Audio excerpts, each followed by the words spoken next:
Hello, my dear adventurers. It's Fox.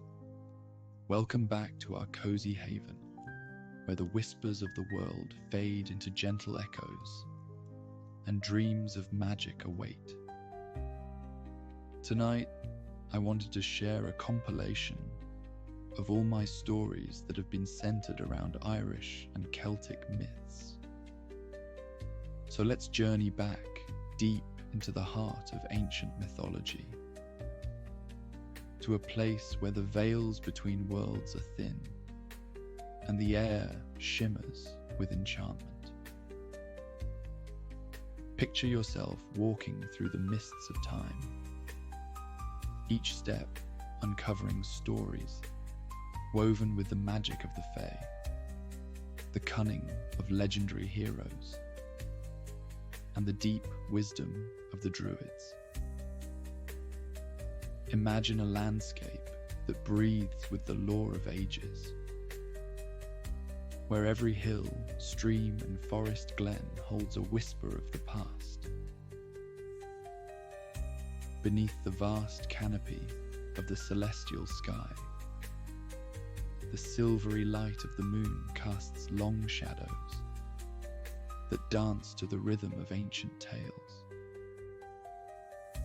Here, amidst the echoes of epic sagas, the soft murmur of mythical creatures blends with the rustle of leaves and the haunting call of distant shores. Every breeze carries with it legends of old, tales of love, betrayal, and adventure, entrusted to the land by generations of storytellers. So find a cozy nook where the glow of your hearth warms the cool night air. Let the cares of the day drift away as you nestle amongst cushions,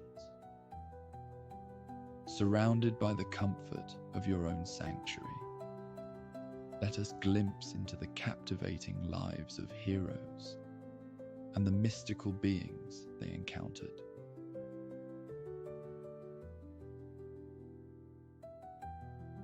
In the ancient kingdom of Dunwick, where legends travelled through misty forests and hidden caves held long forgotten secrets, there lived a gallant knight named Sir Cedric. He was a true man of honour. His loyalty was steadfast, both to the realm and to his beloved wife. Tales of his valour and kindness echoed through the land, for whenever there was a soul in need, he would rise to the occasion. From the towering peaks of the Dragon's Spine Mountains to the tranquil shores of Lake Elysia, Sir Cedric's name was synonymous with courage. He lived a simple and humble life for a man of his station. His wife, Lady Evelyn, was a woman of beauty beyond compare.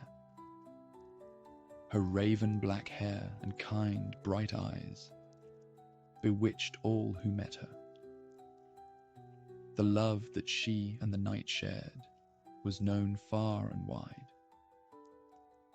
Every day, Sir Cedric would rise and take his post by the gates, while Lady Evelyn sewed and fashioned garments for the city's orphans and the poor.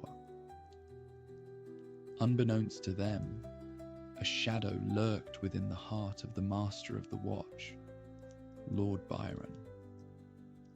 Though outwardly noble and respected, there was a secret desire that clouded Lord Byron's intentions. He wished to win the heart and affections of Lady Evelyn and have her as his wife. Often he would send Sir Cedric on a fool's errand and pass the time speaking to Lady Evelyn in solitude, hoping his charm might sway her. But it was to no avail, for the lady's love was as pure as unalloyed gold. One sombre evening, as the last light of the sun bled into the horizon, Sir Cedric received an urgent summons to the grand hall of Lord Byron's fortress. It was a towering edifice, laid with ancient stones and twisted statues, whose eyes seemed to follow his every move. Upon entering the hall, he was greeted by the stern countenance of his commander. "Sir Cedric," Lord Byron intoned, his voice grave, echoing off the high stone walls. "The kingdom is besieged by a dire threat. A Dullahan haunts our lands, reaping souls and sowing fear. This spectral harbinger of death rides under the cloak of night. You are our last hope to vanquish the unholy creature and bring peace to our people. Never one to shirk duty, Sir Cedric's spirit soared with pride at the trust placed upon him. With a solemn nod, he pledged to embark on the perilous quest, unaware of the hidden intentions veiled beneath Lord Byron's words and behind the depth of his gaze. And yet, his heart was heavy, for none lived to tell of their victory against a Dullahan. Venturing into the darkened woods where the Dullahan was said to dwell, Sir Cedric faced the daunting task ahead. Through moonlit glades and shadowed valleys, he journeyed, with nothing but the steel of his sword and the light from his torch. A mist, ethereal and clinging, wove around his steps, leading him deeper and deeper. Suddenly, he heard a faint cry from somewhere within the woods, a gentle weeping that grew louder with every step. Finally, he reached the source of the sorrow. It was a young child, no older than 7 summers. He was sat with his arms wrapped about his knees, rocking to and fro as tears streamed down his cheeks. "How do you find yourself at the mercy of this forest? Pray, hurry home," Sir Cedric said kindly, his voice heavy with concern. "I am lost, and it is much too dark to see the path," replied the child, his voice shaking with fear. The knight gave the boy his torch, bright and fiery, and bid him to hasten back to his village, lest the Dullahan find him. Though he did not regret his kindness, Sir Cedric was now well and truly surrounded by the suffocating darkness. As he stilled his breath and kept panic at bay, a dim, otherworldly light appeared in the distance. It danced among the trees, as though beckoning him towards it. With no other lead to follow, he made his way towards the source of the strange glow. He had heard tales of the Fae folk that lived in the woods, that they helped or hindered lone travelers at the witching hour. Praying this was not a cruel trick of theirs, he hurried forward. Thinking he'd finally reached the light, it dissolved without a trace. But at his feet lay a small, injured fox. Its hind leg was bent, and it could not move. Taking pity on the poor creature, Sir Cedric tore a piece of cloth from his own tabard, binding and bandaging the fox's leg. Moments after this kind deed, the fox rose and bowed its head, a silent thanks. It pounced into a cluster of bushes and trees, looking back at Sir Cedric. Once again, he felt the sense that he ought to follow. He pushed through the thick, dense shrubbery for what felt like an eternity. Brambles and thorns seemed to melt beneath his touch. Eventually, he stepped out into a dazzling glade. A deep, bright pool shimmered and pulsed with a long-forgotten magic. The hum of power hung in the air. A faceless voice spoke to him, beautiful and terrible, all at once. For the kindness you have shown, the forest returns tenfold. Bask in the spring of the other world, and speak your heart's true desire, the voice chanted. Sir Cedric answered with no hesitation. To be reunited with the Lady Evelyn, and live all my days alongside her. The waters thrummed as if in approval, and glowed with a holy golden light. He filled his water skin with the liquid gold, and unsheathed his blade. He plunged it into the spring, infusing the sword with a divine light that could vanquish even the darkest of foes. For days after, Sir Cedric stalked the elusive Dullahan, his determination matched only by the light of his sword, keeping the darkness at bay. Finally, on the night of All Hallows' Eve, he confronted the spectral being in a clearing deep within the woods. The Dullahan, a ghastly figure draped in shadows, emerged from the mist, its very essence chilling the night air. It rode a horse as black as the void, and wielded a scythe that gleamed with a cold light. It laughed, a maniacal cackle that was not of this world. The battle raged, a tempest of steel and shadow, under the uncaring gaze of the stars. Each time the Dullahan's scythe sought him, Sir Cedric countered, his blade a flash of light in the darkness. With a final, resounding blow, he unleashed the full force of his newfound strength, cleaving through the Dullahan's spectral form with a blinding strike. As the creature dissolved into nothingness, the oppressive dusk that held the forest in its thrall evaporated. With a prayer, he began his journey home, eager to see his wife's face by the morrow.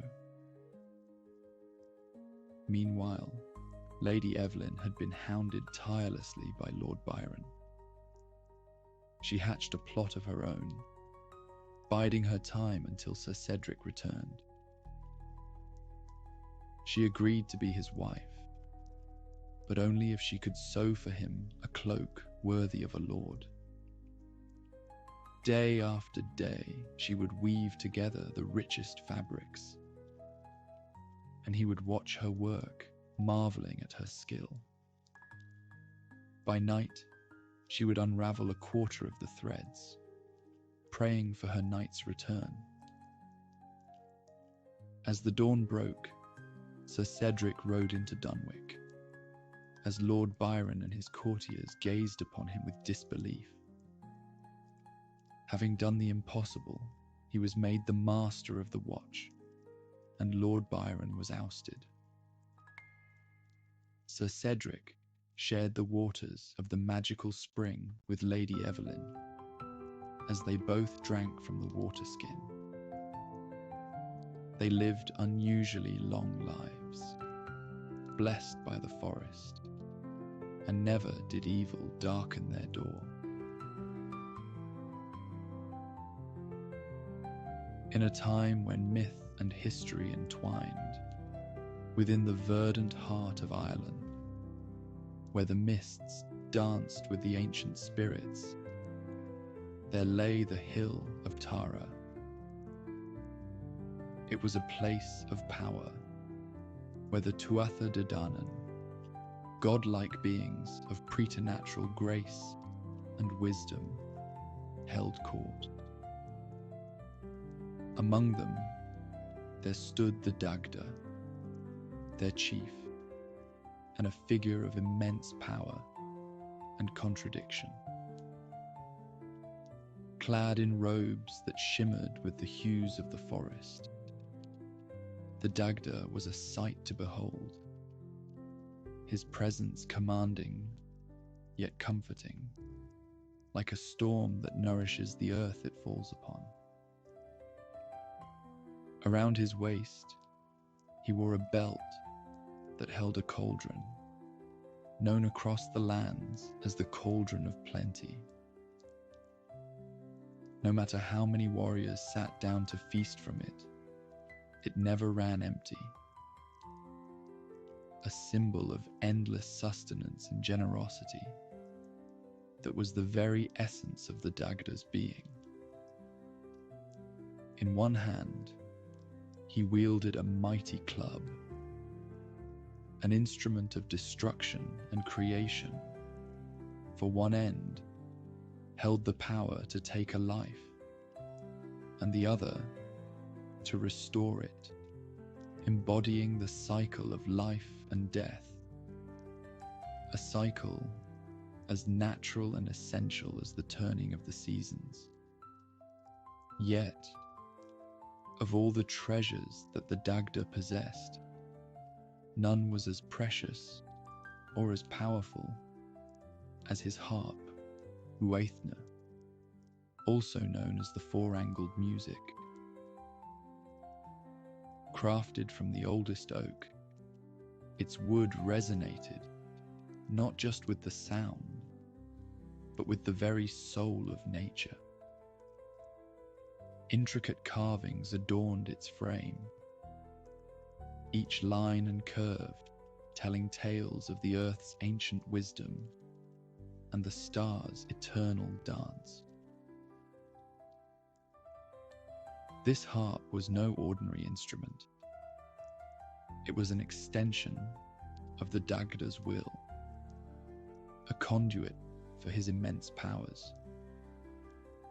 With Uaithne in his hands, he could command the seasons, bringing forth spring's vitality, summer's warmth, autumn's bounty, and winter's rest. But the harp's powers were not limited to the realms of nature alone. In times of war, when the hearts of men were tested, the Daghda would play his harp, and the very fabric of reality would bend to the sound of its music. The melodies woven by Uaithne had the power to stir the souls of the Tuatha De Danann warriors, filling them with unparalleled joy and courage, driving out fear and doubt, and instilling in them a lust for honor and glory that no enemy could withstand. And when the battle was won and the weary warriors returned, the Daghda's harp would soothe their spirits, lifting the weight of grief for fallen comrades from their shoulders and replacing it with the lightness of glory and the peace of valor acknowledged. Thus, the harp of the Daghda was not merely an object of beauty or a musical instrument. It was a key that unlocked the deepest emotions and the most profound truths. A treasure beyond compare in a world where magic and mystery were as real as the land underfoot. As the shadow of conflict with the formidable Fomorians loomed, the harp of the Daghda became a source of hope and strength.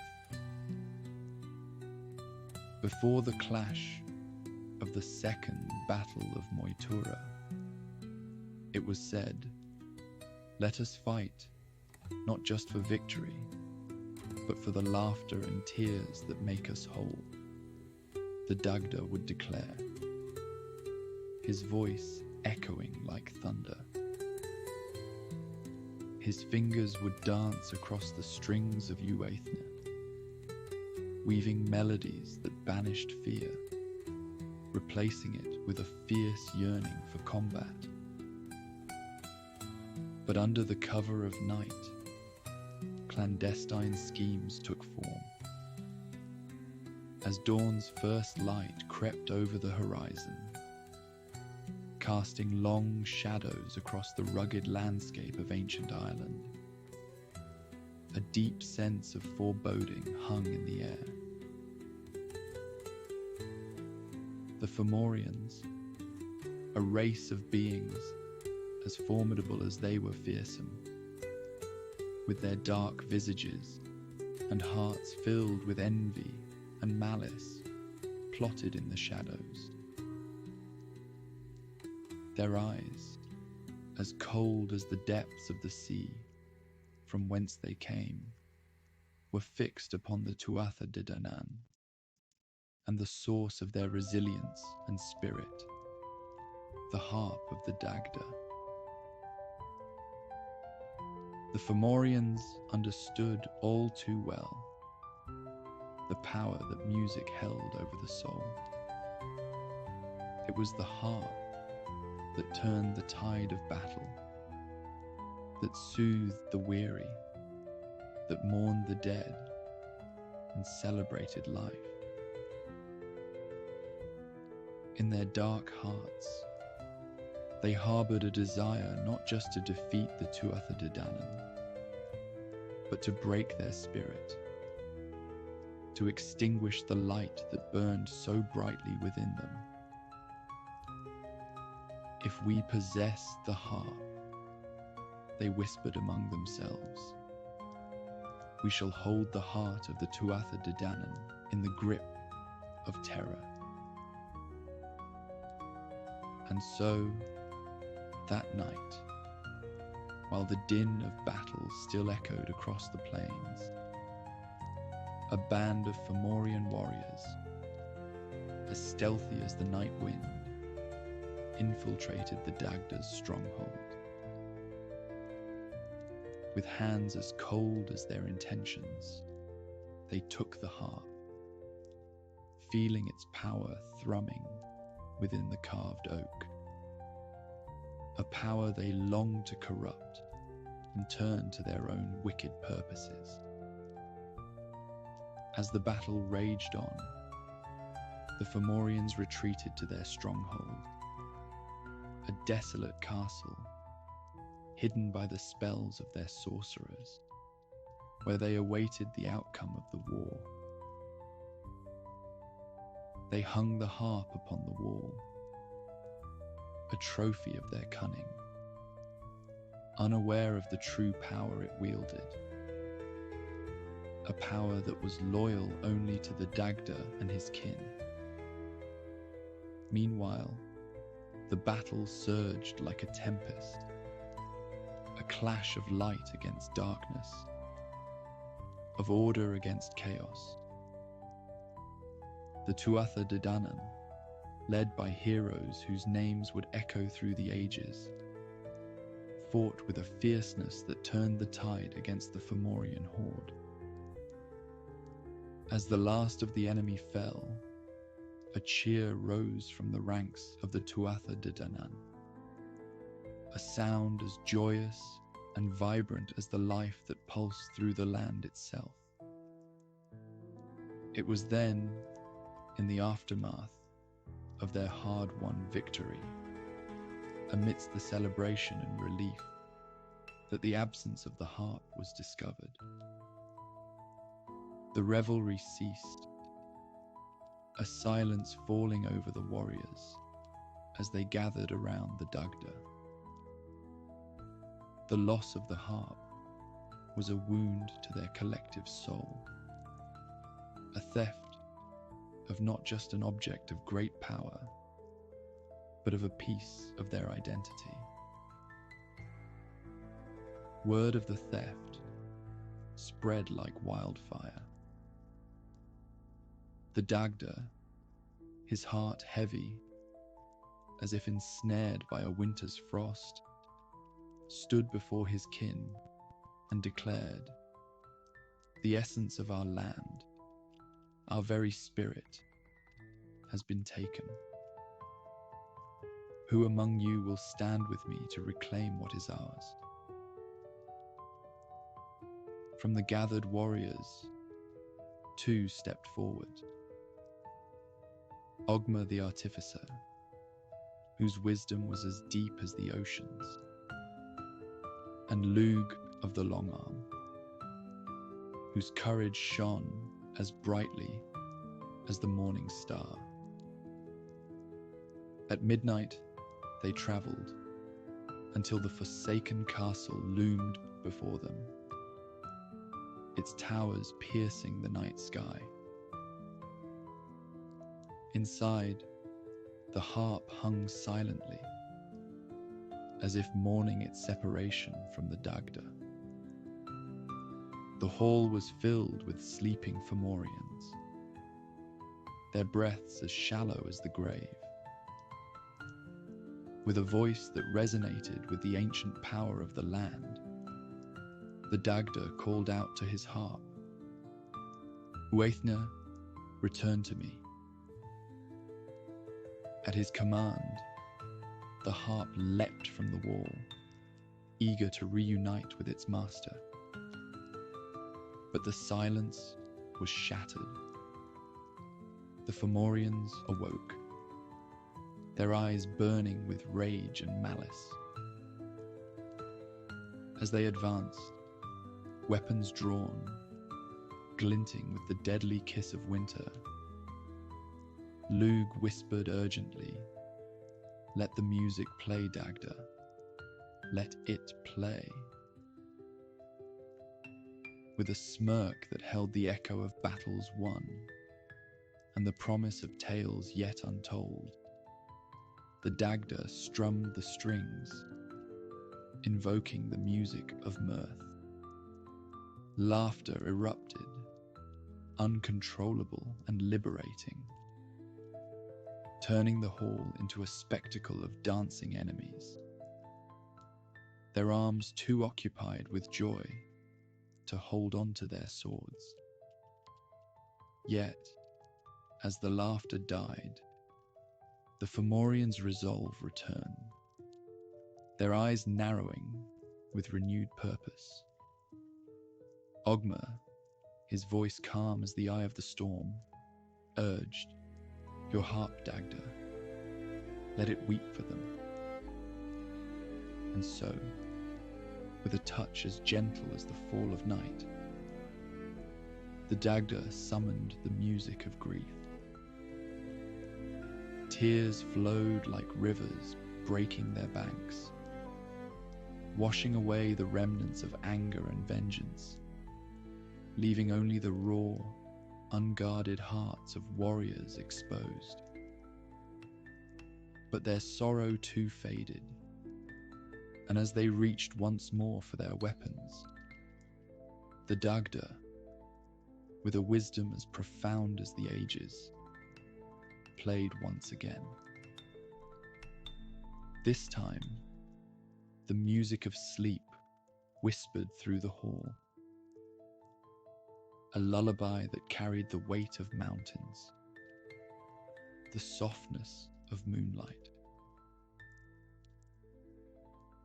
One by one, the Fomorians succumbed to an irresistible slumber. their fears and losses cradling them into dreams. With the harp secured, the Daghda, Ogma, and Lug departed,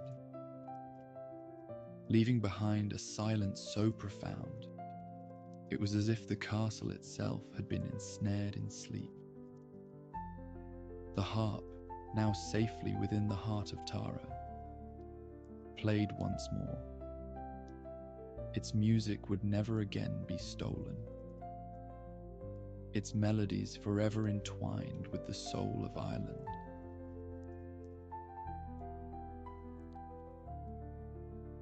Long ago, when forgotten beings lurked within the deep forests of Ireland, there lived a young shepherd named Donal.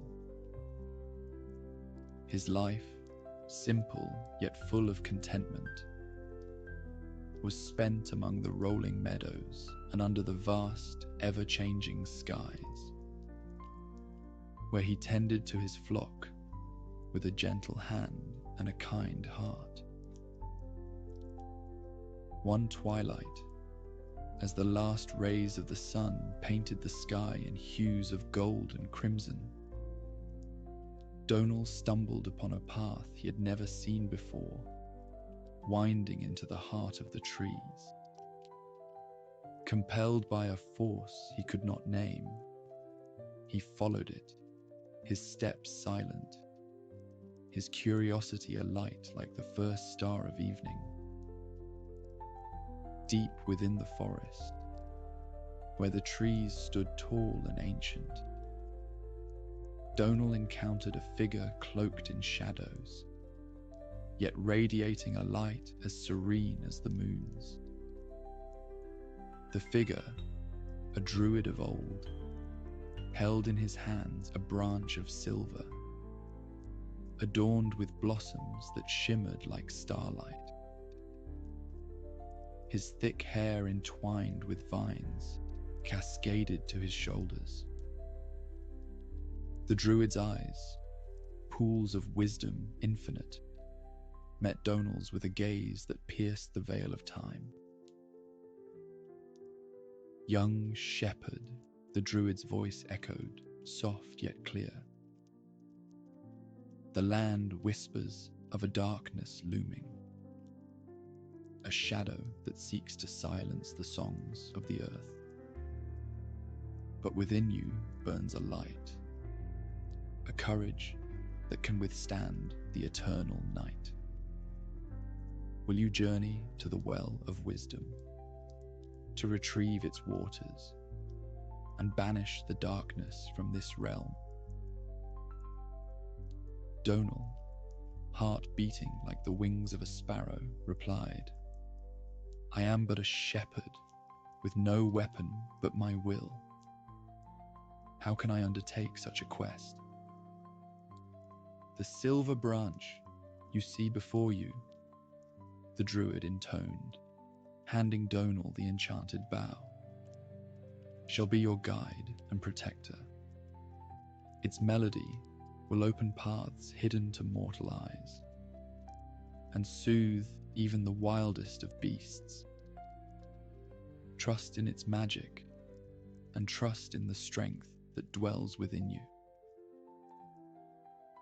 With the silver branch in hand, Donal set forth under night's embrace, the bell-like chimes of the blossoms guiding him through mists that turned the familiar world into one of shadow and silver light. The path twisted and turned, leading him to realms where the boundary between the earthly and the other world blurred. As Donal ventured deeper into the heart of the ancient realm, guided by the ethereal chime of the silver branch, his path unfurled before him in a mosaic of moonlight and shadow.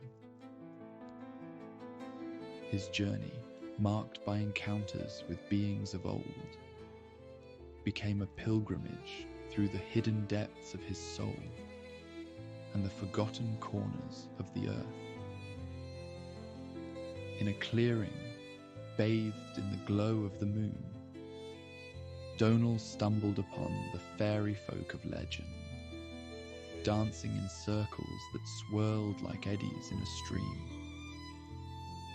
Their forms were ethereal, as if woven from moonbeams and mist. Their faces alight with an eerie beauty that was as captivating as it was alien. Their laughter, pure as the ring of crystal, wove around him in tendrils of sound, pulling at the edges of his consciousness.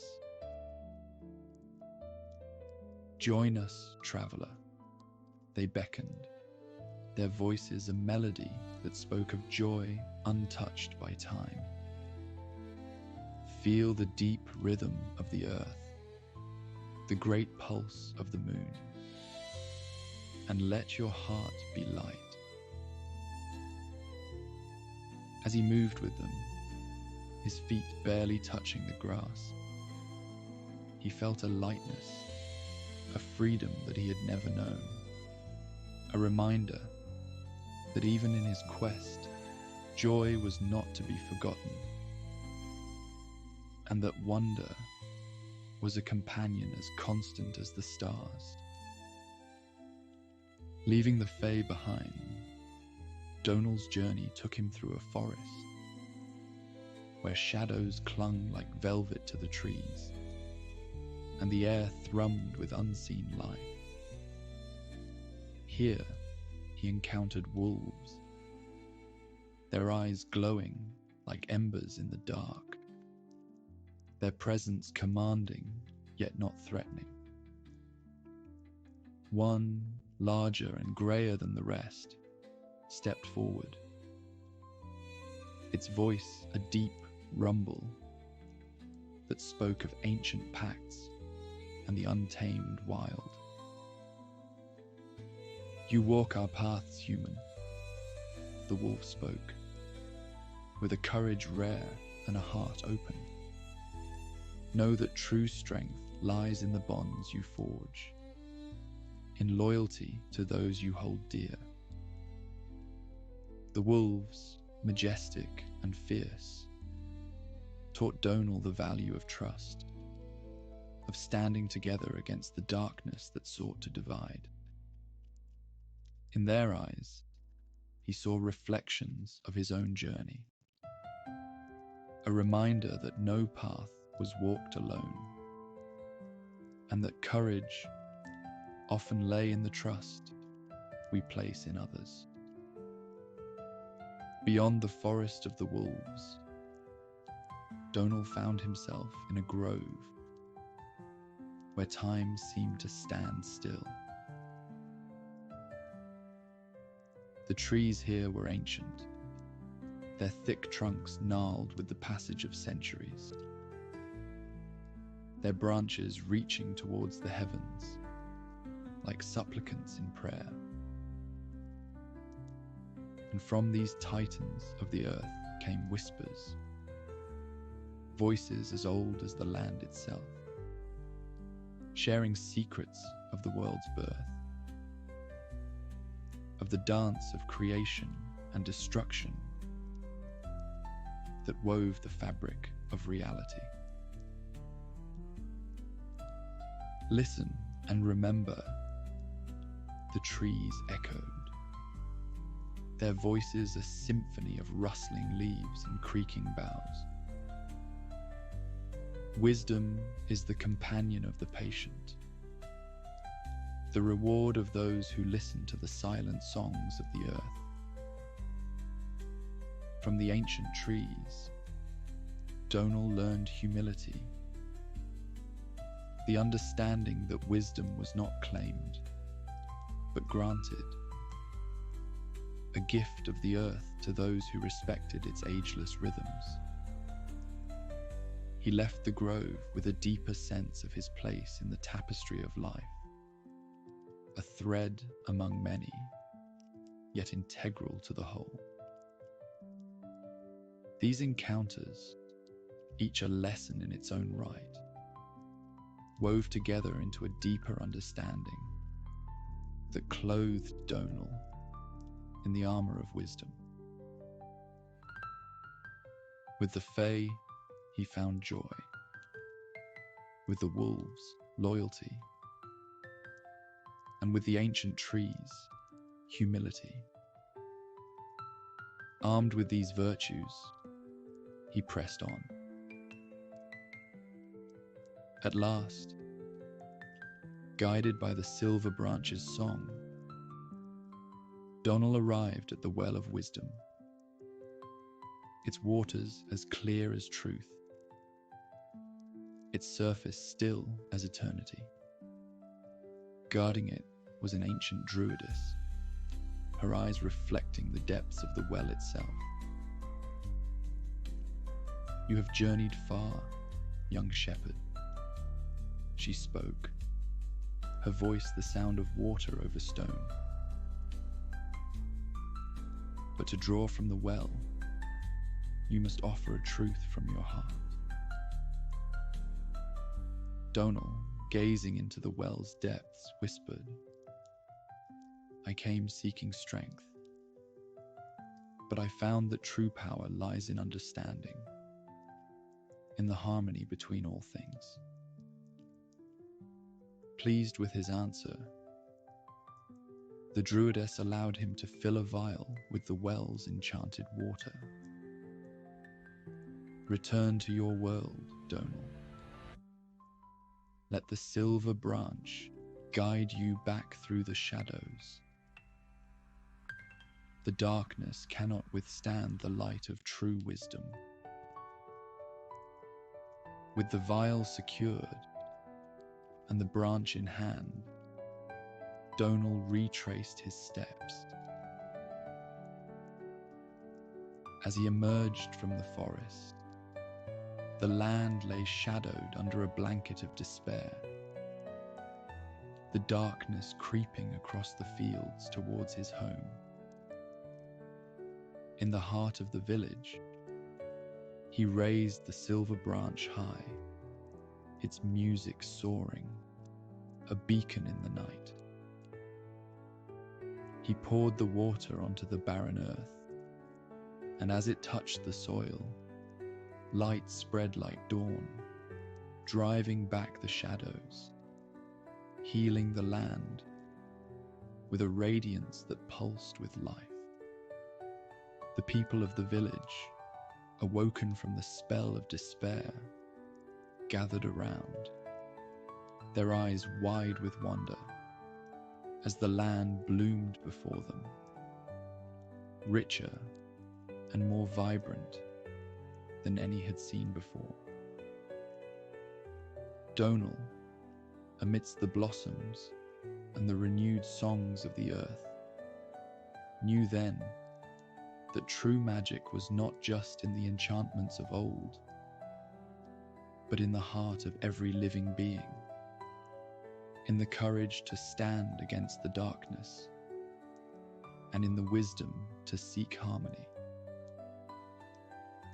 And so, the tale of Donal and the Silver Branch became a legend, a story told through the ages, as a reminder of the light that dwells within us all, waiting only for the courage to shine forth.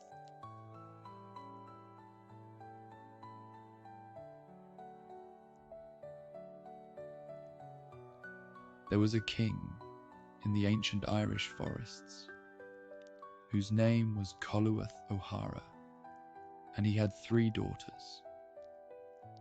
One time when the king was away from home, the eldest daughter had a thought that she'd like to be married. So she went up in the castle, put on the cloak of darkness which her father had, and wished for the most beautiful man under the sun as a husband for herself. She got her wish, for scarcely had she put off the cloak when there came, in a golden coach with 4 horses, 2 black and 2 white, the finest man she had ever laid eyes on, and took her away. When the second daughter saw what had happened to her sister, She put on the cloak of darkness and wished for the next best man in the world as a husband. She put off the cloak, and straightway there came, in a golden coach with 4 black horses, a man nearly as good as the first, and took her away. The third sister put on the cloak and wished for the best white dog in the world. Presently he came, with 1 man attending, in a golden coach and 4 snow-white horses, and took the youngest sister away. When the king came home, the stable boy told him what had happened while he was gone. He was enraged beyond measure when he heard that his youngest daughter had wished for a white dog and gone off with him. When the first man brought his wife home, he asked, "In what form will you have me in the daytime? As I am now in the daytime, or as I am now at night?" "As you are now in the daytime," she replied. So the first sister had her husband as a man in the daytime, but at night he was a seal. The second man put the same question to the middle sister and got the same answer. So the second sister had her husband in the same form as the first. When the third sister came to where the white dog lived, he asked her, "How will you have me to be in the daytime? As I am now in the day, or as I am now at night?" "As you are now in the day," she said, to his surprise. So the youngest sister's husband was a dog in the daytime, but the most beautiful of men at night.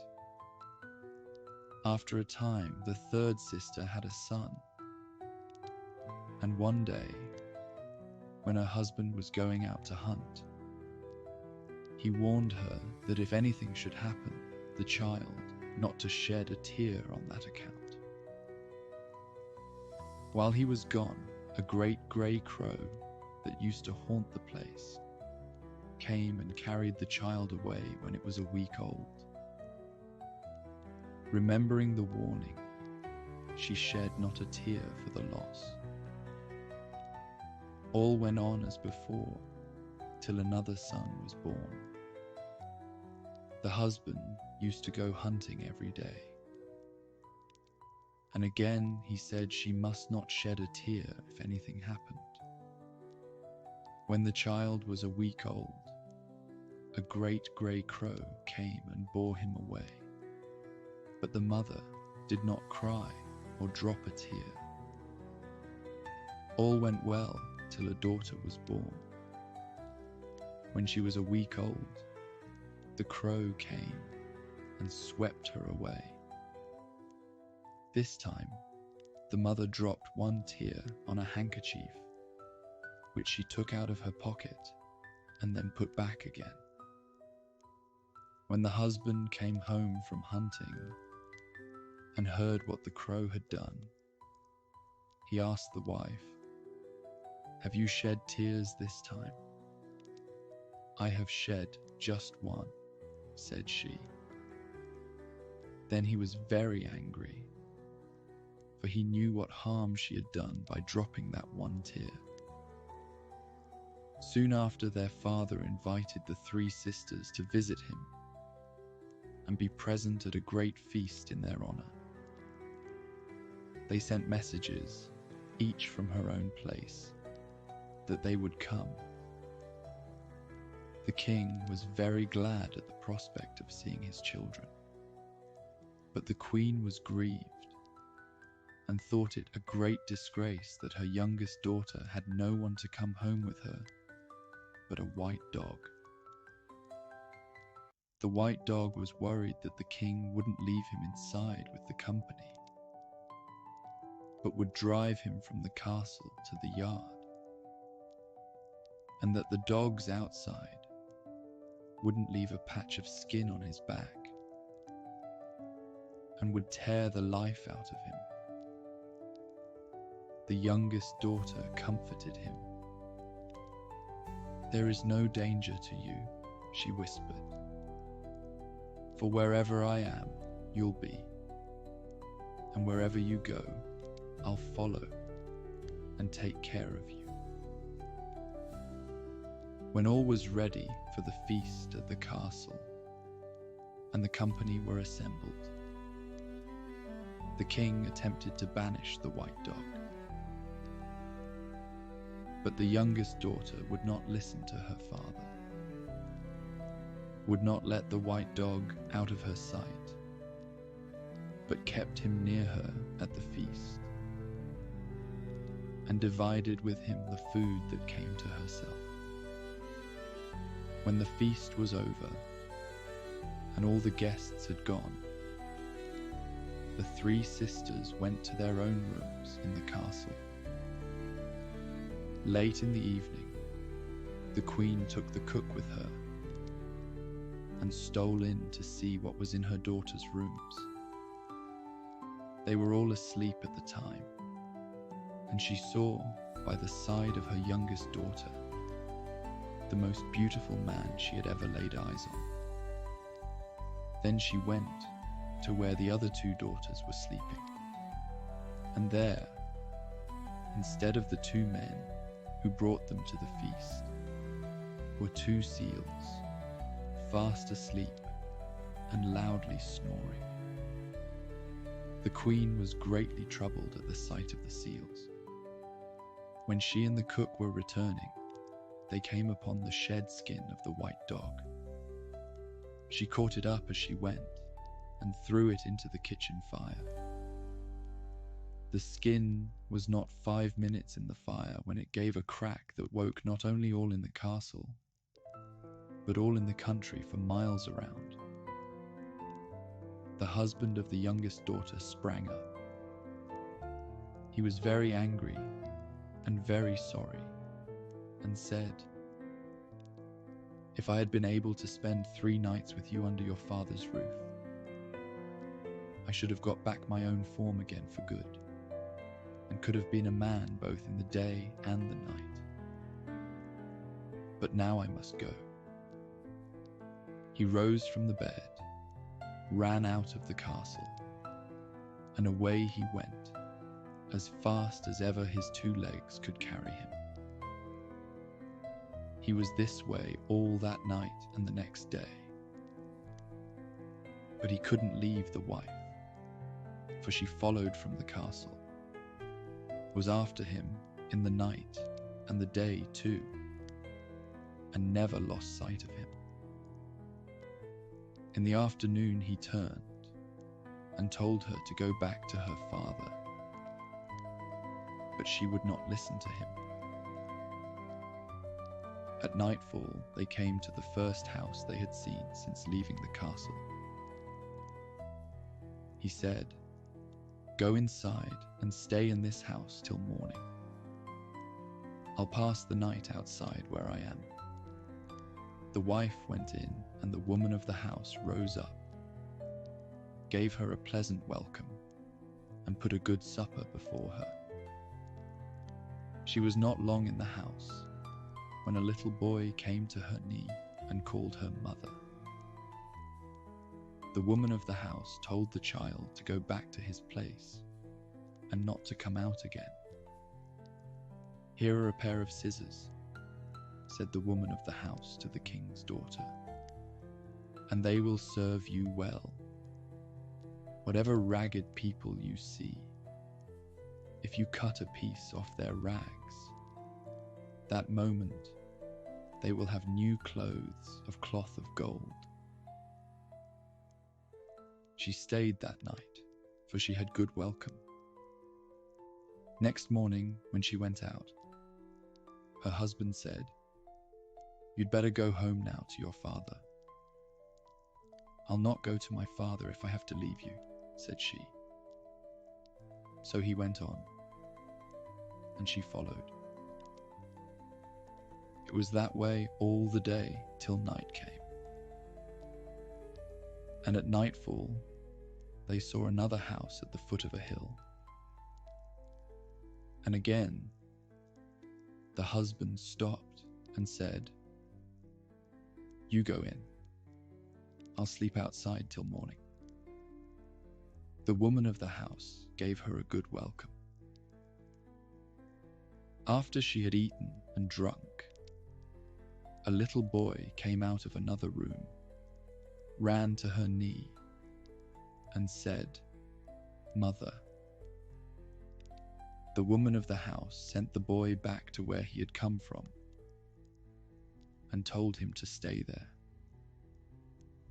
Next morning, when the princess was going out to her husband, the woman gave her a comb and said, "If you meet any person with a diseased and a sore head, and draw this comb over it 3 times, the head will be well and covered with the most beautiful golden hair ever seen."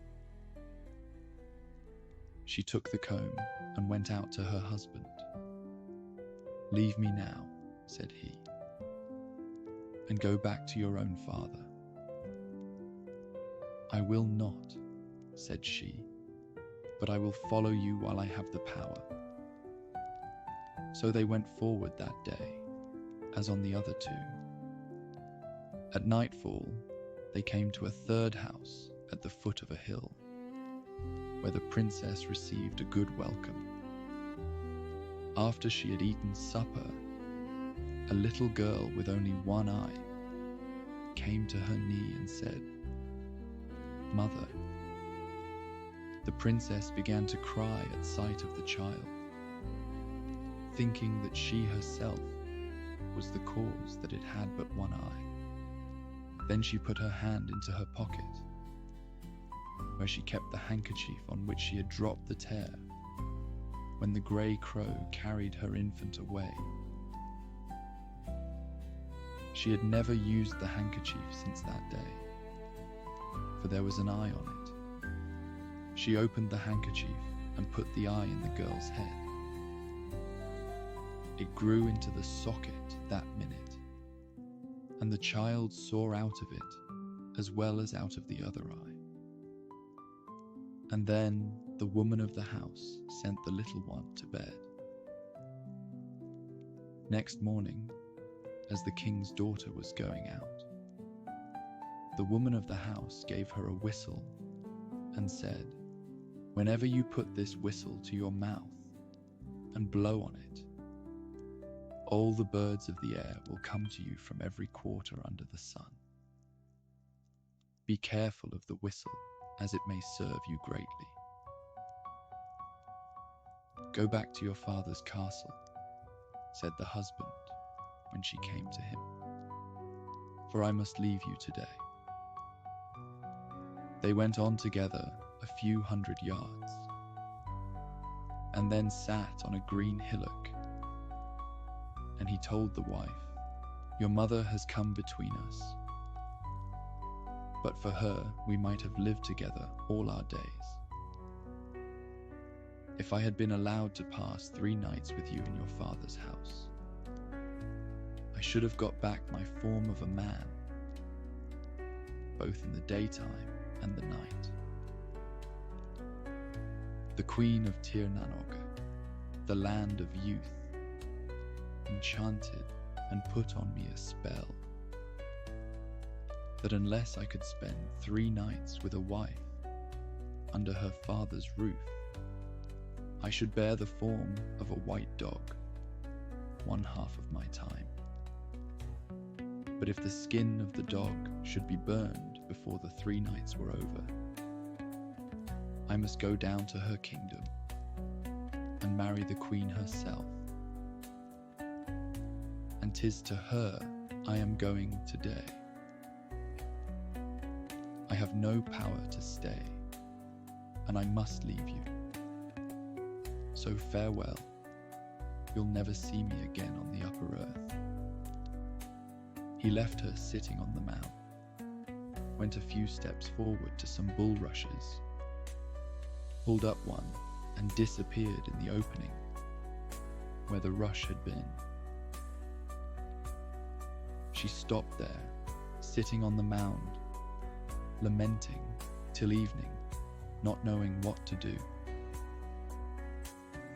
At last she bethought herself, and going to the rushes, pulled up a stalk, went down, followed her husband, and never stopped till she came to the lower land.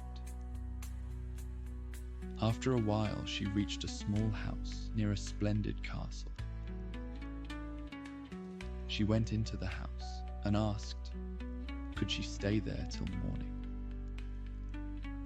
"You can," said the woman of the house, "and welcome." Next day, the woman of the house was washing clothes, for that was how she made a living. The princess fell to and helped her with the work. In the course of that day, the Queen of Tir na Nog and the husband of the princess were married.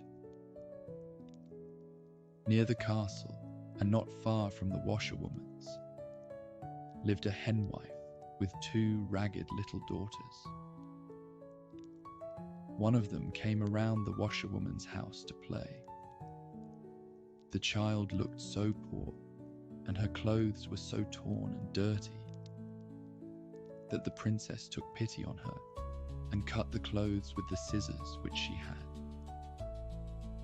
That moment, the most beautiful dress of cloth of gold ever seen on woman or child in that kingdom was on the henwife's daughter. When she saw what she had on, the child ran home to her mother as fast as ever she could go. "Who gave you that dress?" asked the henwife. "A strange woman that is in that house beyond," said the little girl, pointing to the washerwoman's house. The henwife went straight to the Queen of Tir na Nog and said, "There is a strange woman in the place who will be likely to take your husband from you, unless you banish her away or do something to her. For she has a pair of scissors different from anything ever seen or heard of in this country." When the queen heard this, she sent word to the princess that, unless the scissors were given up to her without delay, she would have the head off her. The princess said she would give up the scissors if the queen would let her pass one night with her husband. The queen answered that she was willing to give her the one night. The princess came and gave up the scissors and went to her own husband. But the queen had given him a drink, and he fell asleep and never woke till after the princess had gone in the morning. Next day, another daughter of the henwife went to the washerwoman's house to play. She was wretched looking, her head being covered with scabs and sores. The princess drew the comb 3 times over the child's head, cured it, and covered it with beautiful golden hair. The little girl ran home and told her mother how the strange woman had drawn the comb over her head, cured it, and given her beautiful golden hair. The henwife hurried off to the queen and said, "That strange woman has a comb with wonderful power to cure and give golden hair, and she'll take your husband from you unless you banish her or take her life." The queen sent word to the princess that unless she gave up the comb, she would have her life. The princess returned as answer that she would give up the comb if she might pass one night with the queen's husband. The queen was willing and gave her husband a draught as before. When the princess came, he was fast asleep and did not waken till after she had gone in the morning. On the third day, the washerwoman and the princess went out to walk, and the first daughter of the henwife with them. When they were outside the town, the princess put the whistle to her mouth and blew. That moment, the birds of the air flew to her from every direction in flocks. Among them was a bird of song and new tales. The princess went to one side with the bird. "What means can I take," asked she, "against the queen to get back my husband? Is it best to kill her, and can I do it?" "It is very hard," said the bird, "to kill her. There is no one in all Tir na Nog who is able to take her life but her own husband. Inside a holly tree in front of the castle is a ram. In the ram a duck, in the duck an egg, and in that egg is her heart and life. No man can cut that holly tree but her husband." The princess blew the whistle again. A fox and a hawk came to her. She caught and put them into 2 boxes, which the washerwoman had with her, and took them to her new home. When the henwife's daughter went home, she told her mother about the whistle. Away ran the henwife to the queen and said, "That strange woman has a whistle that brings together all the birds of the air, and she'll have your husband yet unless you take her head." "I'll take the whistle from her anyhow," said the queen. So she sent for the whistle. The princess gave answer that she would give up the whistle if she might pass one night with the queen's husband. The queen agreed and gave him a draught as on the other nights. He was asleep when the princess came and when she went away. Before going, the princess left a letter with his servant for the queen's husband, in which she told how she had followed him to Tir na Nog, and had given the scissors, the comb, and the whistle, to pass 3 nights in his company, but had not spoken to him, because the queen had given him sleeping draughts, that the life of the queen was in an egg, the egg in a duck, the duck in a ram, the ram in a holly tree in front of the castle, and that no man could split the tree but himself. As soon as he got the letter, the husband took an axe and went to the holly tree. When he came to the tree, he found the princess there before him, having the 2 boxes with the fox and the hawk in them. He struck the tree a few blows. It split open, and out sprang the ram. He ran scarce 20 perches before the fox caught him. The fox tore him open, then the duck flew out. The duck had not flown 15 perches when the hawk caught and killed her, smashing the egg. That instant, the queen of Tir na Nog died. The husband kissed and embraced his faithful wife. He gave a great feast, and when the feast was over, he burned the henwife with her house, built a palace for the washerwoman, and made his servant secretary. They never left Tir na Nog, and are living there happily now, and so may we live here.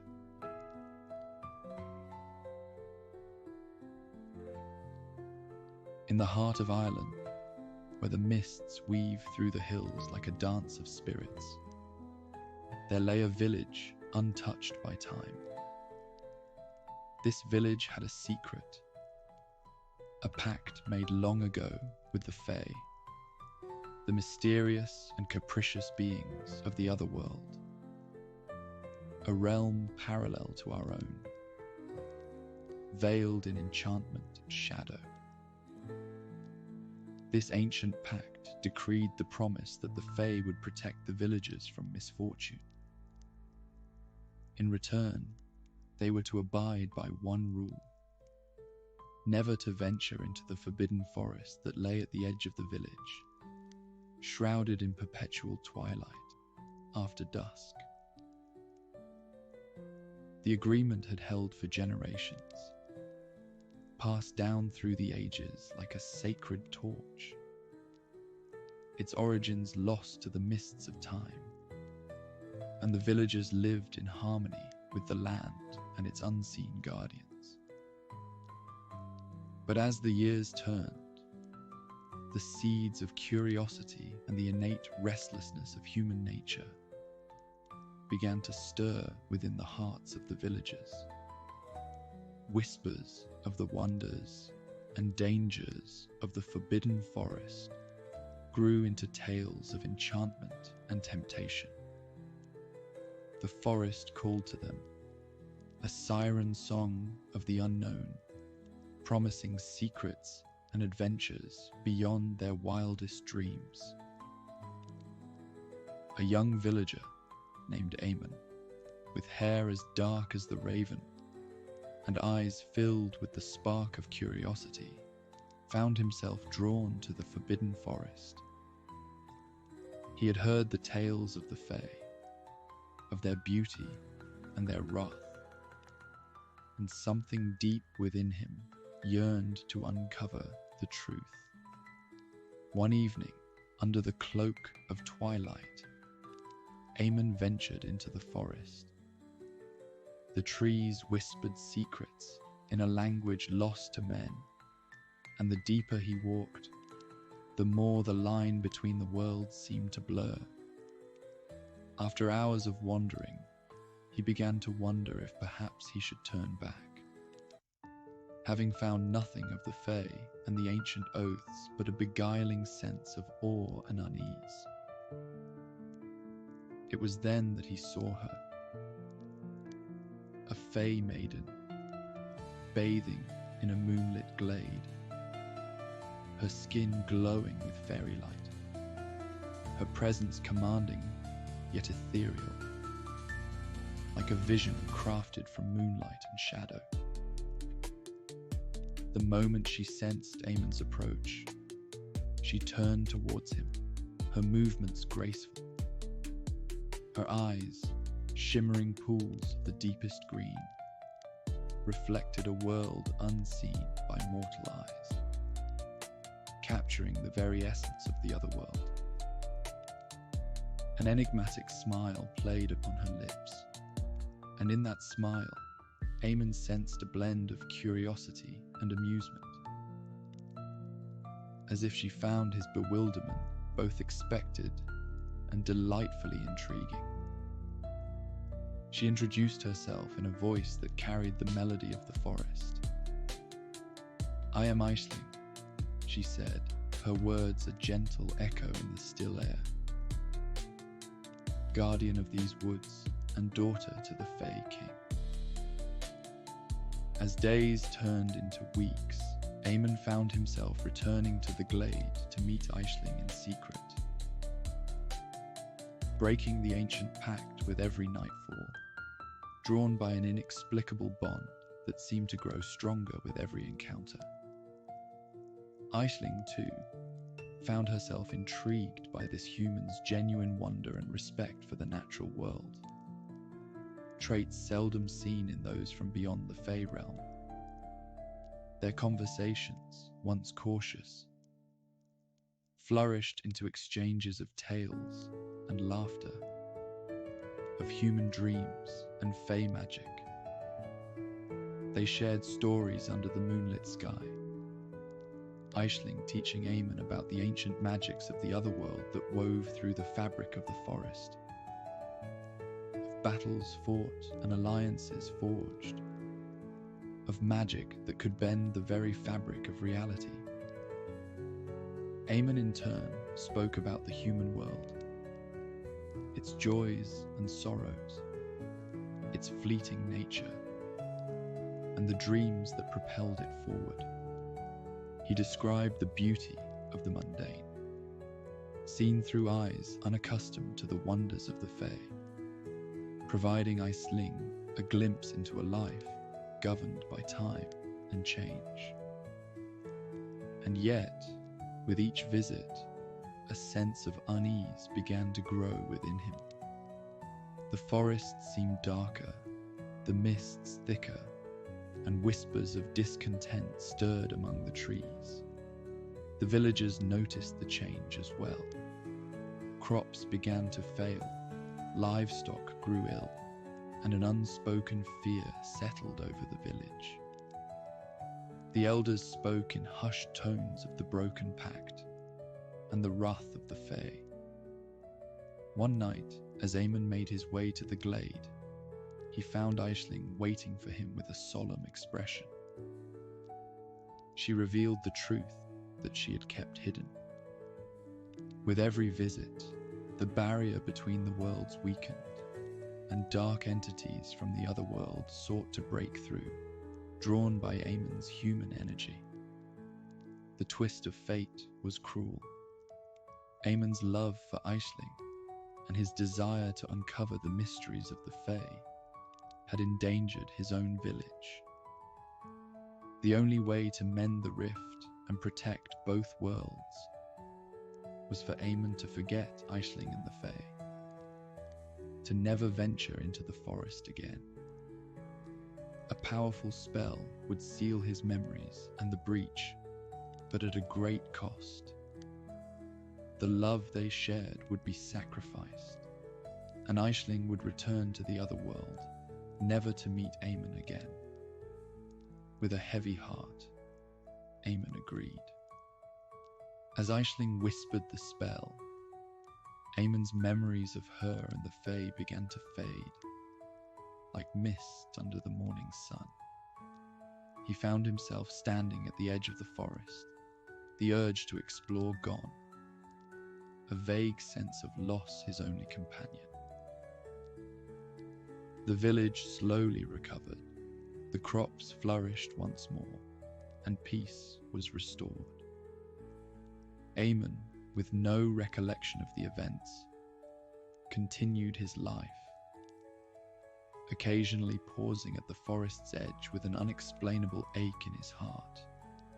The pact between the villagers and the Fae was mended, but the forbidden forest remained, a reminder of the delicate balance between curiosity and caution, the seen and the unseen,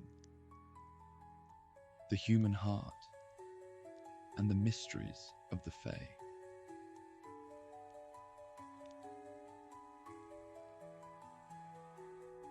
Long ago, in the lush green valleys of ancient Ireland, there reigned a mighty king named Lir.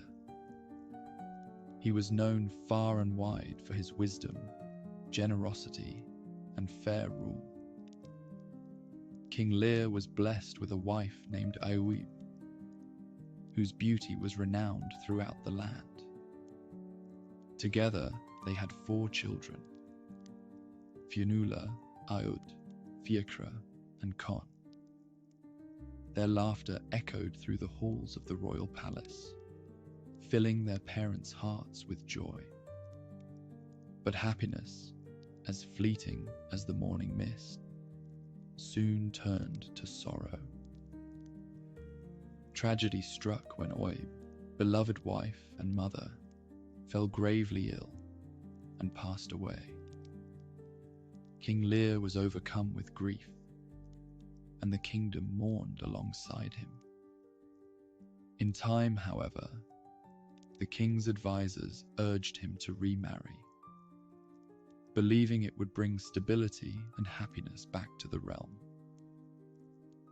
Reluctantly, King Lir agreed, hoping for a motherly figure to care for his motherless children. Aoife, a woman of great beauty, but with a heart tainted by envy and ambition, became the new queen. From the moment she entered the palace, a darkness seemed to settle upon its walls.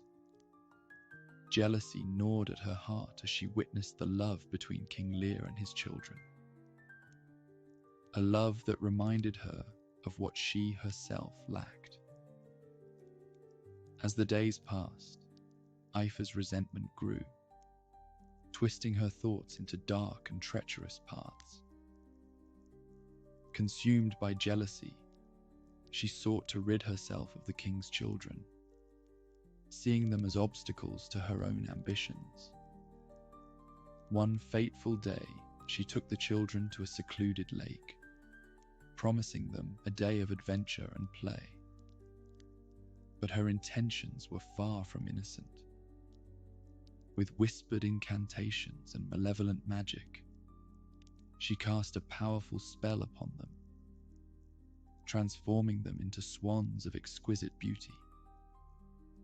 The children, bewildered and frightened, found themselves trapped in avian forms, their human bodies replaced by sleek feathers and graceful wings.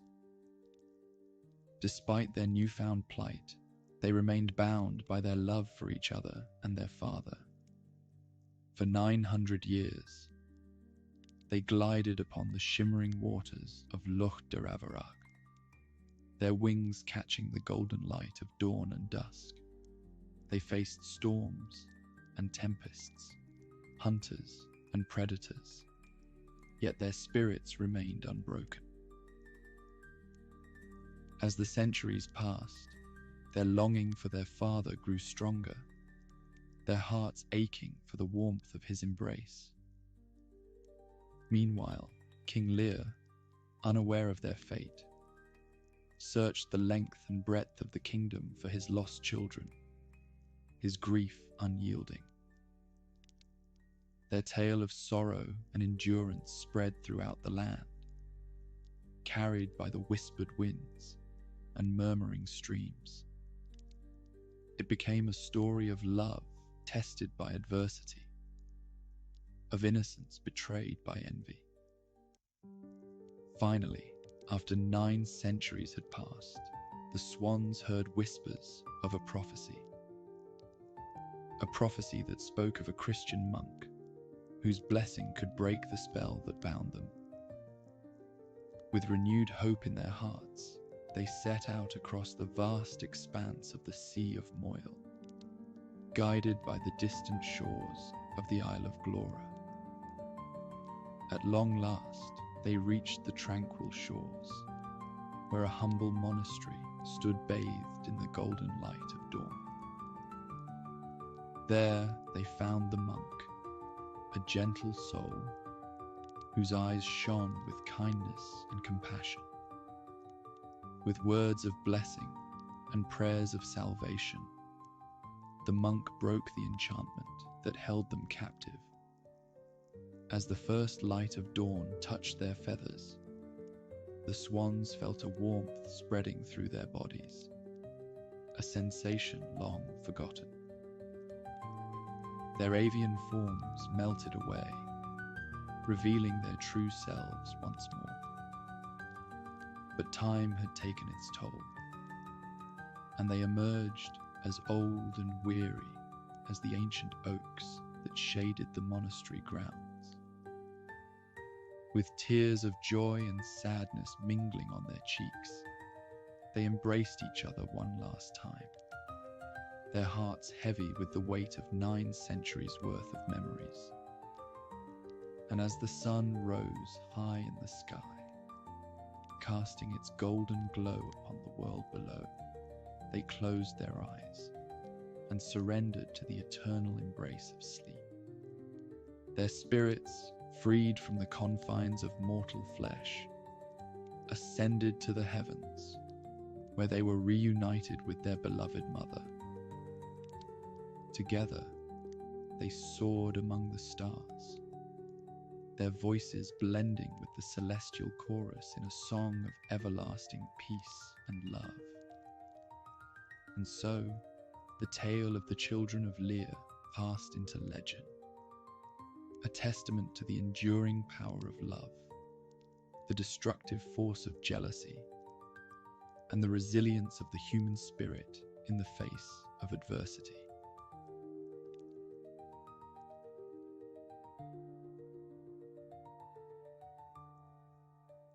In the veiled depths of the ancient Ardennes, beneath the canopy of whispering leaves, and between the roots of towering oaks, there existed a realm unseen by human eyes. This was the domain of the Fae, a world of splendor and shadow, where every dewdrop held a secret, and the moonlight whispered tales of old. Among the myriad creatures of this enchanted realm was a Fae named Lorcan, a guardian of the forest, known for his unparalleled skill in crafting magical amulets that could protect the wearer from harm. Lorcan's closest friend was Aisling, a sprite of the wind, whose laughter could be heard in the rustling of leaves, and whose touch could soothe even the most troubled brow. Together, they roamed the woods, a pair bound by deep trust and the unspoken ties of countless shared adventures. But peace in the realm of the Fae is as fleeting as the morning mist, and into this tranquility crept a shadow of envy and deceit. The Queen of Thorns, ruler of a distant and thorny corner of the forest, coveted the power of Lorcan's amulets. She desired not their protection, but the dominion they could grant her over all the Fae. Yet, knowing that Lorcan would never willingly aid her in this dark ambition, she hatched a plot most foul. With honeyed words and false promises, she turned Aisling against Lorcan, whispering lies of a hidden betrayal, that Lorcan had vowed his loyalty to a rival queen, and planned to use his amulets to bind the Fae under a different rule. Heartbroken and feeling betrayed, Aisling agreed to steal the most powerful amulet Lorcan had ever made, a gem imbued with the essence of the forest itself.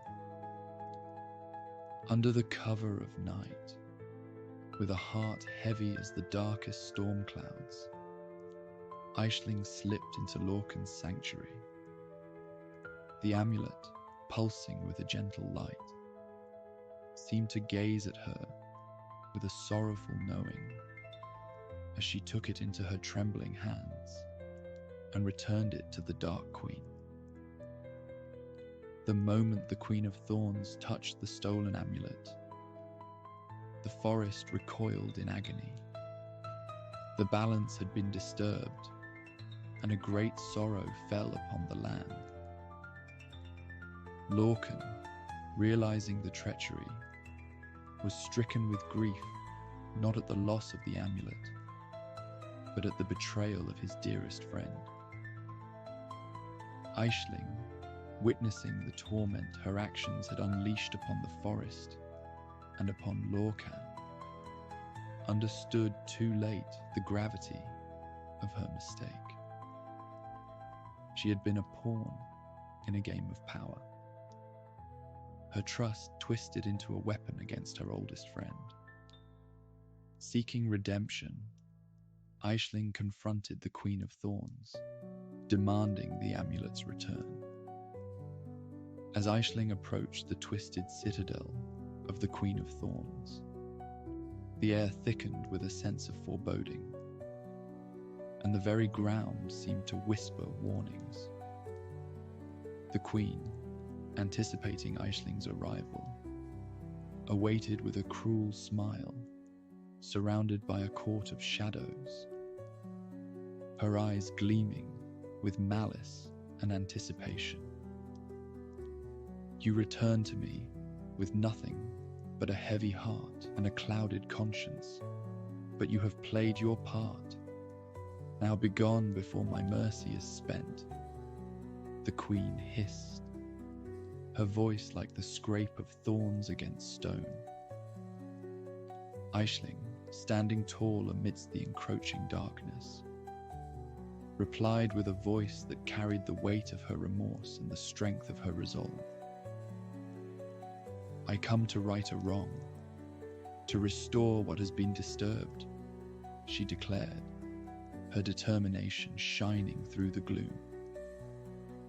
The battle that ensued was unlike any other, a clash not of swords or shields, but of wills, as intangible and potent as the wind itself. The queen unleashed spells of binding and despair, conjuring barriers of brambles and shadows to ensnare Aisling's spirit. Yet, with every attack, Aisling's resolve only grew stronger, her sorrow and guilt transforming into a force of purity and light.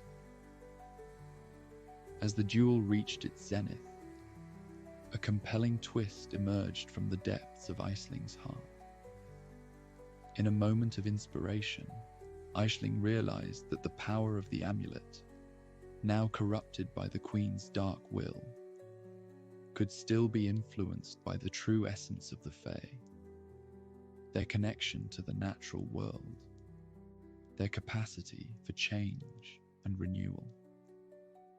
Summoning the last of her strength, Aisling focused not on confronting the Queen's darkness with her own light, but on awakening the latent magic within the amulet itself.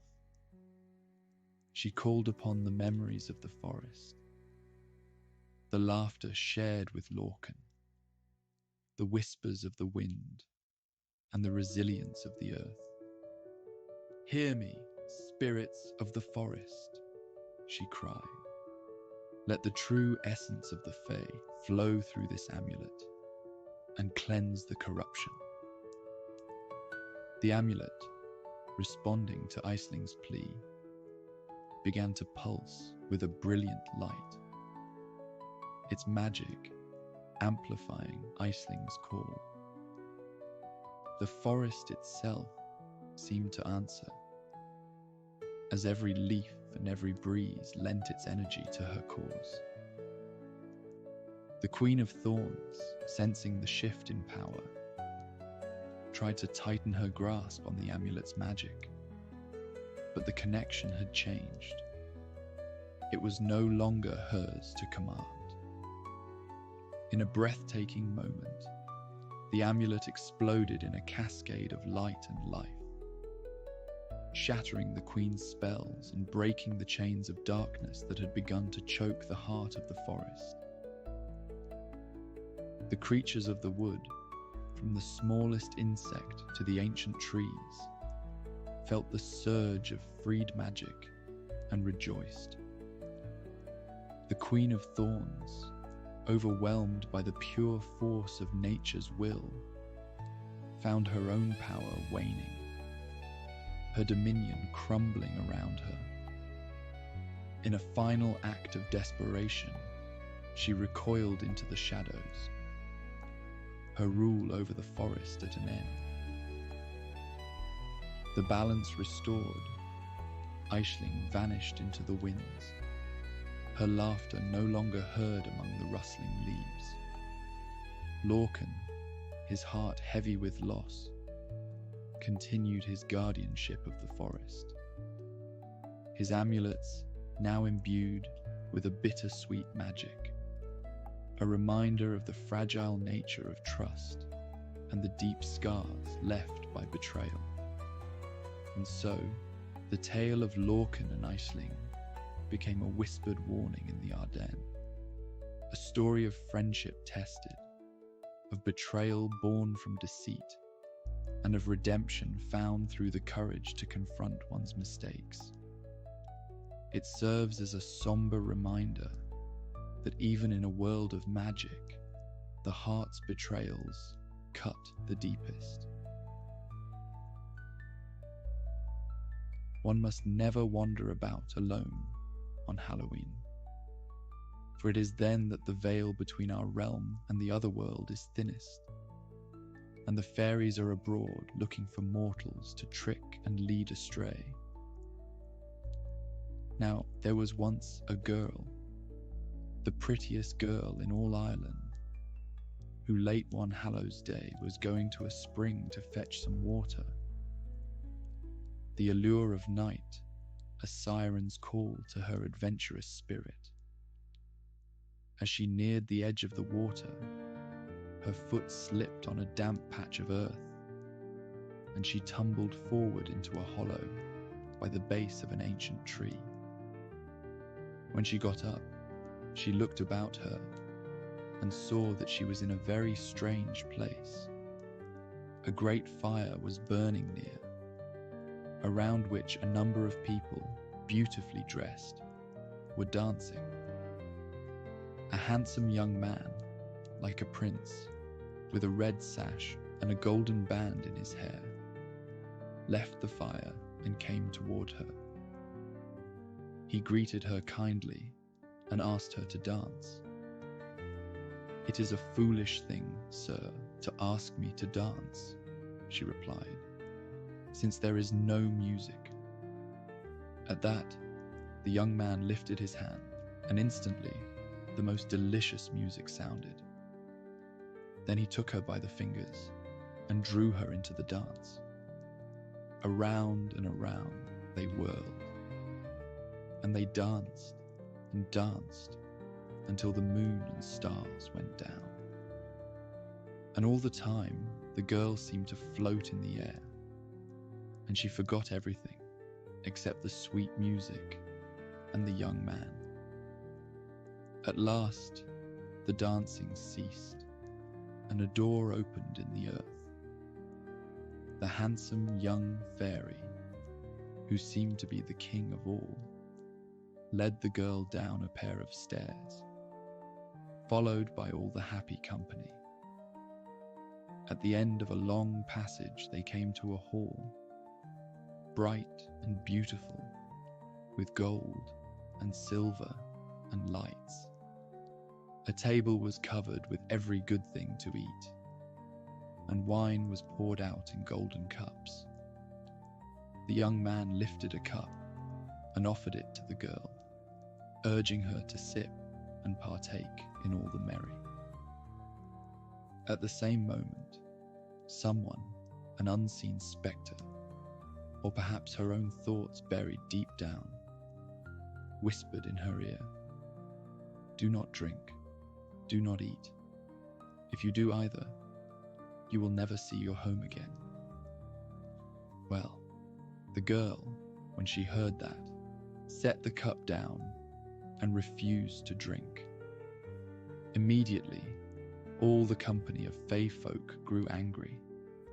A great buzzing arose, the lights went out, and their gleaming, mischievous eyes, now maddened with anger, drew closer. The girl felt something grasp her and rush her forth from the hall and up the stairs.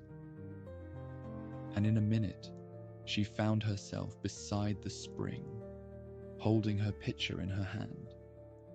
She did not wait for anything, but ran home as fast as she could, and locked herself in tight and crept into bed.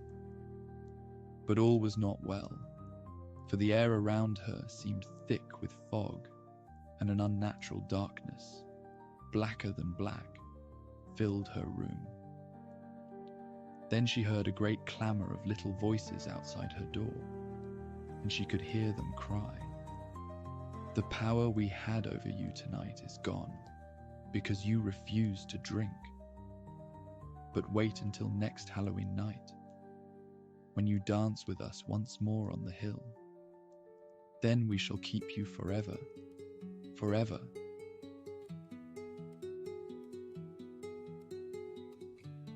In a realm where the rivers whispered and the forests held secrets, there stood a towering castle, shadowed by legends and guarded by the noble Sir Alaric. Unlike the lord of this castle, a man of cold ambition and colder heart, Sir Alaric was a knight of honour and valour, though not of noble birth. His allegiance was sworn to the castle and its lord, yet his heart belonged to the people who dwelled in the shadow of its walls. The villagers, oppressed by the lord's harsh decrees and heavy taxes, found a friend in Sir Alaric, who often softened the blow of his master's greed. But the knight's ability to aid them was limited, and the shadow of despair grew ever darker upon the land. One evening, as Sir Alaric patrolled the castle's vast boundaries, a shimmering light caught his eye. Approaching, he found a circle of faeries dancing under the moon, their laughter a balm to his weary soul. The faeries, sensing the goodness in his heart, ceased their dance and approached him. "We know of your struggles and the plight of your people," said the Fae Queen, her eyes gleaming with an otherworldly light. "We offer you a challenge. For 7 nights, you must bring us a single grain of wheat from the Lord's stores. In return, we promise prosperity for your village beyond what you can imagine." Bewildered but intrigued, Sir Alaric agreed. Each night, under the cover of darkness, he took a single grain of wheat from the Lord's vast granaries and brought it to the faeries. Each morning, to his astonishment, the village fields were golden with an abundance of wheat, more than they could have hoped to grow in a season. To the untrained eye, the minuscule amount taken from the hoards of grain in the Lord's possession would not have aroused the slightest suspicion. However, being the miser he was, and ever vigilant over his own resources, suspicion began to take root in his heart. On the 7th night, the Lord, having noticed the diminishing stores and hearing tales of the village's sudden fortune, followed Sir Alaric. He watched in disbelief as the knight handed over a grain of wheat to the faeries, who, with a laugh, turned it into a shower of gold that rained over the village. Furious at being deceived and his stores diminished, the Lord confronted Sir Alaric, accusing him of theft and treachery. Sir Alaric stood firm, prepared to face the consequences of his actions, his heart heavy with the thought of the villagers' welfare. But the faeries, witnessing the scene, intervened. "Your knight has shown true generosity and courage, unlike the greed that poisons your heart," the Queen addressed the Lord.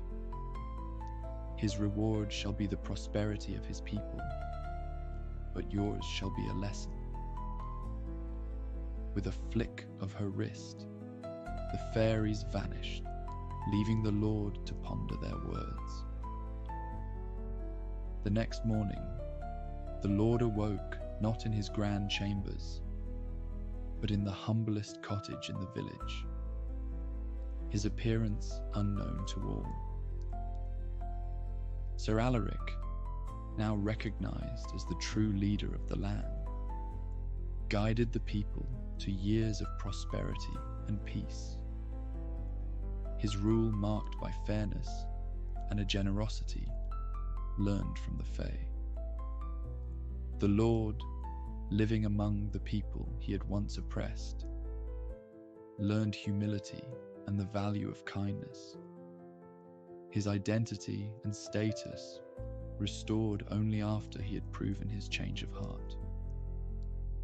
The castle, now a beacon of hope and prosperity, stood as a testament to the power of generosity and the magic of the Fae, who had tricked a knight into becoming a true lord of the people.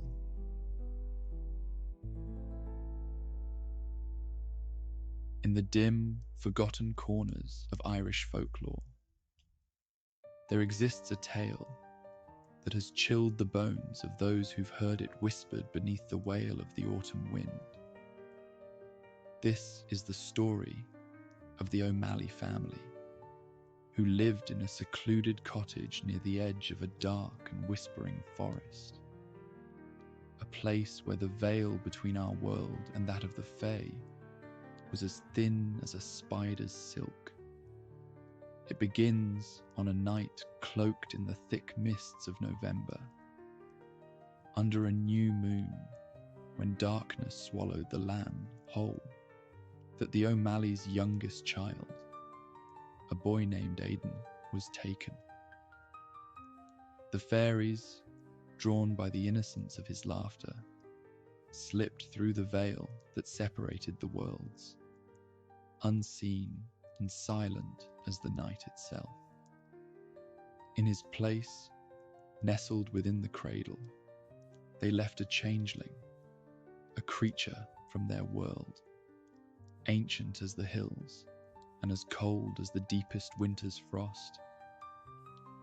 This changeling, though bearing Aidan's likeness, was marked by its unnatural stillness, only breaking with a laugh that sent shivers down the spine, and eyes like hollow shadows that seemed to peer into one's very soul.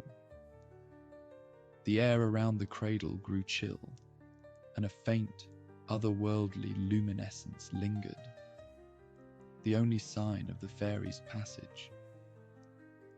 The O'Malleys, stricken with grief and confusion, were at a loss. The changeling, with its odd ways and eerie presence, drained the warmth from their home. Milk soured overnight, and the family's faithful dog cowered and whined, refusing to enter the house. Shadows seemed to linger longer in the corners of rooms, and a chill that no fire could dispel crept into their bones. Crops failed and laughter died. Even the sun seemed to dim in the sky above their cottage, casting a perpetual twilight that blurred the line between day and night. The air itself felt heavy, charged with an unspoken dread, as if the cottage and all within it had slipped into a realm not quite of this world. Seeking help, they turned to an old hermit known to possess knowledge of the old ways. He advised them to cook a meal inside an eggshell, a task so bizarre that it would force the changeling to speak, revealing its true nature. And so, under the light of a waning moon, they did as instructed, setting a tiny fire and placing an eggshell filled with broth upon it. As the flames danced and flickered, the changeling, who had until now remained silent, burst into laughter, its voice echoing with a timbre that belonged neither to man nor beast. "I have seen the acorn before the oak," it cackled, "but never have I seen a meal cooked in an eggshell." At that moment, the air shimmered, and standing where the changeling had laughed was Aidan, no longer a babe, but a boy of 4, looking as if no time had passed for him in the realm of the Fae. The twist, however, lay in the eyes that met the O'Malleys. For though it was their Aidan, his gaze held a depth and a sorrow far beyond his years, a wisdom born from an ancient world. The hermit, who had witnessed this transformation from the shadows, later whispered that the Fae, amused by the human's cleverness, had decided to return the child. But the Fae's gifts were never without a price. Aidan, now back in the human world, found himself lost between the two realms, his laughter never quite reaching his eyes, his dreams filled with the echoing music of the Fae courts. The O'Malleys, though overjoyed at the return of their son, could not ignore the change that had come over him. Aidan spoke little of his time with the Fae, his words often veiled and cryptic, as if the memories were too vast and intricate for human words. But on those nights, when the wind howled like the banshees of old, stirring the embers of ancient stories, he would stand at the window, gazing out into the darkness, with a yearning that tugged at the heartstrings. During these moments, under the cloak of night silence, he would whisper of lands where time flowed like a meandering stream, of feasts that lasted for days under canopies woven from starlight, and of melodies that could make the soul weep with joy. These tales, shared in hushed tones, painted a picture of a world so vivid and enchanting, yet they always ended with a sigh, a subtle reminder of the price paid for such wonder, a price that lingered in the depths of Aidan's eyes, which had seen wonders beyond our grasp. Thus, the tale of the O'Malleys and their changeling son serves as a chilling reminder of the Fae's power, and the thin veil that separates our world from theirs. It's a story of love, loss, and the eerie truth that sometimes, to find what is lost, one must venture beyond the realms of understanding, into the shadows of the unknown. As our journey through the enchanted realm of Fae and fairy folktales comes to a gentle close, I hope the magic of these ancient stories has wrapped around you like a warm, comforting embrace. In the whispers of the wind, the rustle of leaves, and the shimmering light of the stars, remember that the world of the Fae is never too